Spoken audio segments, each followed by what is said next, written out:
இந்து முஸ்லீம் love எந்த அளவுக்கு கியூட்டா இருக்கும்? அது ஒரு என்ன சொல்றது, ரொம்ப பியூட்டிஃபுல்லா இருக்கும். ஏன்னா அது வேற மதம், இது வேற மதம், ரெண்டும் ஒரு மிங்கிள் ஆனா அது ஒரு தனி ஃபீல் இல்ல. சோ நல்லா இருக்கும், நல்லா சூப்பரா இருக்கும். லவ்வுக்கு மதம்லாம் இருக்கா? லவ்வுக்கு மதம் எல்லாம் இல்ல. இப்போ சொன்ன மாதிரி இப்போ நகரத்திலேயே இருந்தா கூட நம்ம அப்படி இருந்தா நகரத்திலேயே வாழ்ந்துட்டு போலாம். அந்த மாதிரி தான். நோ கேஸ்ட் அப்படி பாக்கலாம், நல்லா இருக்கும். மெயினா கேஸ்ட் தான். அத மட்டும் ஒழிச்சுட்டா போதும், வேற எதுவுமே வேணாம். அது மட்டும் தான் பிரச்சனை, வேற எதுவுமே இல்ல. ஆனா இப்ப நம்ம எவ்வளவுதான் பேசுறோம், தலைகீழ நின்று தக்காளி சோறையா சாப்பிட்டாலும் அந்த ஒரு விஷயம் மட்டும் மாறவே மாட்டேங்குது.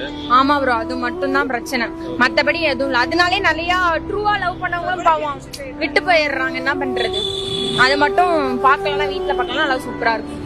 நீங்க பார்த்ததுண்டா ஏதாவது உங்க ஃப்ரெண்ட் சர்க்கிள்லயோ உங்க ஃபேமிலி சர்க்கிள்லயோ யாராவது தெரிஞ்சவங்க இருப்பாங்கல்ல, மேரேஜ், இந்து முஸ்லீம் மேரேஜ் லவ் போயிட்டு இருக்கு, இந்து முஸ்லீம் லவ் போயிட்டு இருக்கு. என் ஃப்ரெண்டு இது நல்லா நல்லா சூப்பர், நல்ல பையன், நல்ல பொண்ணு தான், நல்லா சூப்பரா போயிட்டு இருக்கு.